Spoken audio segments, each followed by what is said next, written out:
So I know I was supposed to give a speech on Britain's family crisis, but I don't know if you've noticed in the last week or so, the country's gone crazy and the pound tanked and resurged miraculously. So I'm actually going to talk about something that I feel like is a bit more relevant and a bit closer to home, and that's Britain and globalization. Has anyone heard of Georgia Meloni? Anyone, yeah? Blonde, about yay high, Italian, a bit feisty. Maybe because she's Italian, she's feisty. Anyway, Georgia is now Italy's first female prime minister. Now, in normal times, we would be expected to rejoice at this fact. You know, what a win for diversity and inclusion, the first female prime minister of Italy. But unfortunately for Georgia, she's also a conservative, or like some media outlets like to call her, a far-right fascist. So, alas, she doesn't get any diversity brownie points. Also, unfortunately for Georgia, her political views have tread outside of the boundaries of what is deemed acceptable these days. Like many right-wing fascists, Mr. Meloni believes in the nuclear family, God forbid. She's opposed to unfettered immigration and multiculturalism, forced down by an unaccountable elite in Brussels. She is skeptical of the ever-expanding scope of the European Union. Like many Brits who voted to join the EU back in the 70s, she too has realized that it's much changed from what was once known as the common market. She defends traditional values and a collective national identity. As she said in her famous 2019 speech, she believes in God, fatherland, and family. So why does Giorgia Meloni even matter? What relevance does an Italian prime minister have to a post-Brexit Britain? Well, it's not so much about her, but about what she represents. I've been looking for many ways to accurately describe the shifting political landscape in many Western countries over the last 5 years. How do we account for political revolutions responsible for ushering in things like Brexit, or figures like Meloni in Italy, or Orban in Hungary, or even Trump in the US? Surprisingly, it's the Liberal Democrats that best summarize what I struggle to do at the risk of being labeled a naive populist. Yes, even a broken clock is right twice a day.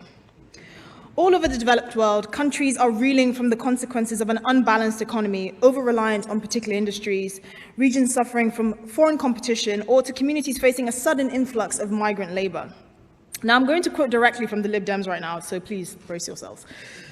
In describing globalization, their policy paper 92 stipulated that open borders, the free exchange of goods, services, ideas, and the movement of people across national boundaries help to generate economic prosperity, stimulate creativity and innovation, accelerate technological change, enlarge personal freedom, and build closer links between communities and nations, making conflict less likely.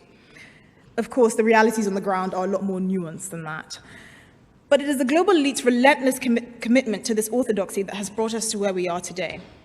You see, for the likes of the World Economic Forum, the EU, the IMF, the liberal media elite, the technological giants like Facebook and Amazon, even members of our very own ruling elite in Westminster, globalization is the name of the game. Their belief that the world, economically, politically, culturally, and ecologically, is shrinking so fast in its social and physical dimensions, meaning that the nation state is fast descending into obsolescence. Now, let me be clear. I don't have a problem with increasing flow across borders of ideas and information.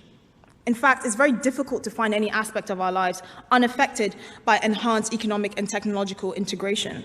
We have the globalization of disease, cough, cough, COVID, wealth, terrorism, religion, etc. It's clear that the problem arises when globalization is used as an edict of governance. A carefully coordinated, centralized, and relentless march to some uniform utopia where nation-states become little more than a formality and the global population are reduced to genderless consumer widgets for multinational corporations to program and milk dry. To quote scholar and economic consultant Phil Mullen, the globalization thesis favors technocracy over democracy and the ascendancy of supranational institutions over nation-states. This follows the blame it heaps on nationalism and democracy for the barbaric catastrophes of the first half of the 20th century. Now, it's this flawed philosophy, this irrational fear of a powerful nation-state that fuels globalists today. Of course, they conveniently ignore the fact that in all conflicts of modern history, it was precisely the breakdown in democracy, in robust institutions, in rule of law, in a commitment to basic human rights that led to the worst atrocities the world has ever known. Not merely the existence of the nation state, like it's some sort of great crime. So how has the globalist agenda manifested itself today? I'm going to give you a few examples. Let's start with the EU. Now, it's well known that Germany dominates both the Euro and the Eurozone and the EU. It has the strongest economy and pursues an export-led strategy based on a model of low wages and low inflation. This creates imbalances and asymmetries within the Eurozone, dividing Europe into debtor and creditor nations. In this respect, Germany keeps recycling its surpluses in the Eurozone, imposing regimes of extreme austerity on the periphery, such as Portugal, Spain, Greece, and even Italy. I mean, we only have to look at the austerity measures imposed on Greece to understand what that dynamic truly looks like. Naturally, if you're not one of the favored few, one of those countries blessed with high productivity and export-driven economy with a closed market of willing and able buyers, you can see how that can breed resentment. But that doesn't matter. The integrity of the European Union, the currency without a country, as I like to call it, is what matters. Not some poor pensioners in Greece who saw their income slashed in half by the likes of the European Central Bank. Let's take another example, though, big tech censorship. Now, I'm sure you've all heard about PayPal recently shutting down the accounts of the Free Speech Union over alleged misinformation about COVID-19 vaccines. Now, as I'm sure you've learned by now, the COVID orthodoxy cannot be challenged. But there is a greater problem with big tech and their love affair with the globalist elite that should worry us all. Scholars have often posited that international trade has a spillover effect on international relations, transforming relationships among nations by promoting interdependence and consequently producing economic stability and peace in a globalizing world. To globalists, the effects of certain kinds of speech and rhetoric on national perception of certain issues can breed real-world consequences. God forbid, like voting for Trump, like voting for Brexit. The poor, ignorant normies might actually learn something on the internet and vote for things they shouldn't. And that can never happen. Wasn't this, of course, the logic behind covering up the Hunter Biden laptop scandal just days before the election? Certainly not. What do I look like, a conspiracy theorist? Of course not. But on a serious note, we should all be very worried about the intimate relationship between big tech and our ruling class. If the pandemic showed us anything, it's that there is no such thing as free speech, only approved speech. I could also talk about how the globalists are pushing this crazy net zero agenda, but frankly, it makes me visibly angry. What I can reasonably suspect is that henceforth, every natural disaster will be blamed on global warming. And the only way to tackle that, of course, is to give the government more of your money. How about that? But for me, the most significant way that the globalist agenda has manifested itself is within our own media classes. I see it every day in the way major mainstream channels simply refuse to engage with the average working Brit. The globalist craze has led to the rise of an arrogant and detached elite who treat the electorate like the embarrassing, dim-witted uncles at the dinner table during Christmas.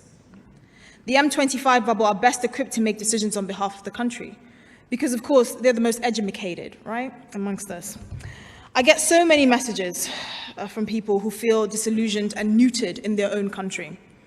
They're afraid of voicing their opinions for fear of being labeled racist or ignorant or homophobic or sexist.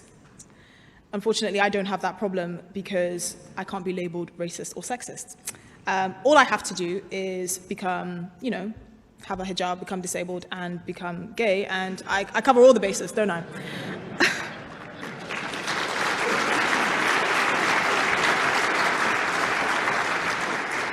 But they have an even deeper fear of labels that come with not towing a particular line, like climate change denier, or COVID denier, or whatever word that is used to sully someone who's just asking a question about something that they shouldn't be asking about. Even the party that was meant to represent the interests of the working class have been taken over by the ideologically possessed, genderless widgets in North London that have no real interest in hearing the concerns of ordinary Britons.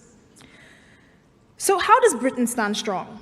How do we move forward in a world where our elites are so enthralled by a specific globalist agenda that they would happily cheer on the demise of this country to have a gotcha moment?